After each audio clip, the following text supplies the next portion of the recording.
శుభలేఖ రాసుకున్నా ఎదలో ఎప్పుడో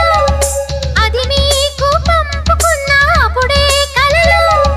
పుష్యమి పువ్వుల పూజ చేస్తా బుగ్గన చుక్కలతో ఒత్తిడి వలపుల గంధమిస్తా పక్కలలో శుభలేఖ అందుకున్న కలయో నిజమో తొలి ముద్దు జాబురాశ చెలికే ఎప్పుడో శారద మల్లెల పూల జల్లి వెన్నెల నవ్వులలో శ్రావణ సంధ్యలు రంగరిస్తా కన్నులతో శుభలేఖ రాసుకున్నా ఎదలో ఎప్పుడో తొలి ముద్దు జాబురాశ చెలికే ఎప్పుడో